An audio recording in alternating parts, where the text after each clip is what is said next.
అనగనగా ఒక ఊరు.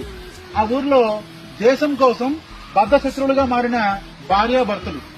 ఒకరికి దేశం అంటే భక్తి, ఆ దేశం కోసం ప్రాణం కూడా ఇస్తారు. మరొకరికి ఉద్యోగం ముఖ్యం, ఆ ఉద్యోగం కోసం దేశ ద్రోహానికి కూడా వెనుకాడరు. అసలు ఏంటి ఈ భార్యాభర్తల కథ అంటే 1998 జూలై హైదరాబాద్ పాత బస్తీలోని ఫుట్ పాత్ పై పళ్ళు పూలు అమ్ముకుని ఒక వృద్ధురాలికి ఆరోగ్యం బాగోలేక ఆమె అక్కడే పడిపోతే చుట్టుపక్కల వాళ్ళు ఆమెను ఉస్మానియా హాస్పిటల్లో చేర్పించగా చేతిలో చిల్లి గవ్వ కూడా లేకపోవడంతో ఆమె చాలా దారుణమైన పరిస్థితుల్లో చనిపోవాల్సి వచ్చింది.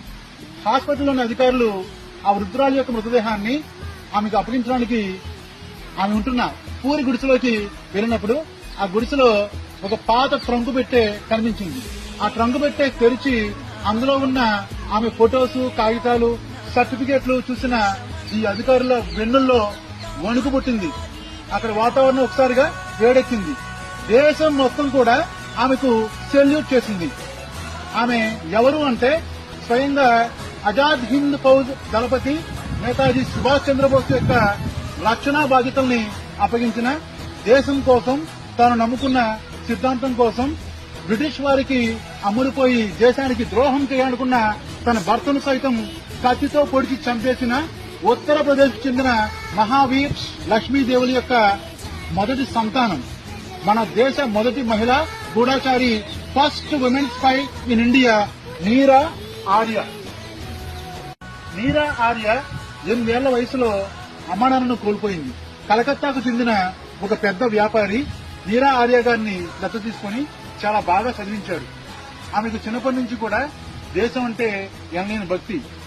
నేతాజీ సారథ్యం వహిస్తున్న ఆజాద్ హింద్ ఫౌజ్ గురించి తెలియగానే సింగపూర్ వెళ్లి అక్కడ ఝాన్సీ రెజిమెంట్ లో చేరింది.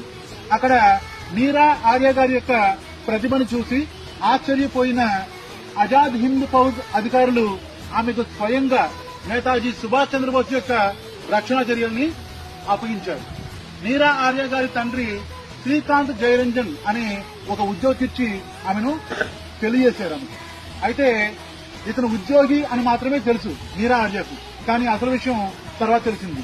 తన భర్త శ్రీకాంత్ జయరంజన్ బ్రిటిష్ విభాగంలోని సిఐడి అధికారిని, నేతాజీని చంపడమే తన యొక్క లక్ష్యమని తెలుసుకున్న నీరా ఆర్య నివ్వెరపోయింది.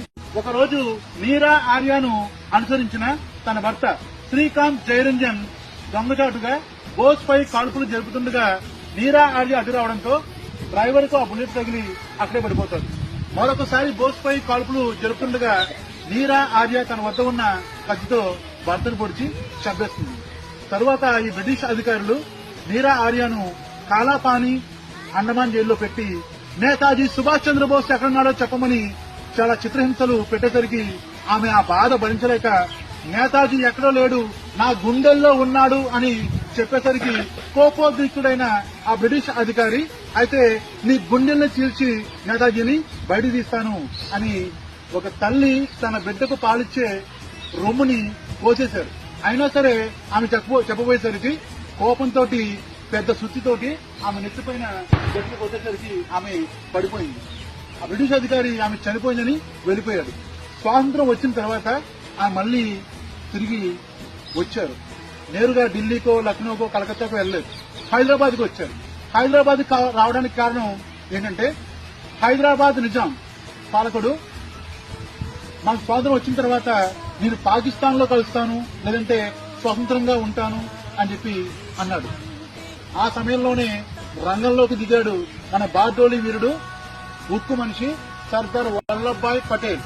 అతను 1948 సంవత్సరంలో ఆపరేషన్ పోలో అనే పోలీసు సైనిక చర్య ద్వారా హైదరాబాద్ ని మన భారతదేశంలోకి విలీనం చేయడం జరిగింది. అంటే ఆ సమయంలో కూడా నీరా ఆర్య హైదరాబాద్ లో ఇన్ఫార్మర్ గా ఉన్నారు.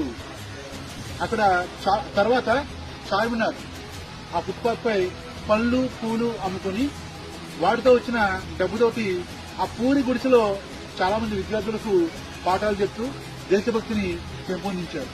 ఇది మన నీరా ఆర్య గారి యొక్క కన్నీటి గాథ, కన్నీటి చరిత్ర. చరిత్రలో మిగిలిపోవాల్సిన వాళ్ళు కనుమరుగైపోయారు. జోహార్ నీరా ఆర్య, జోహార్ నీరా ఆర్య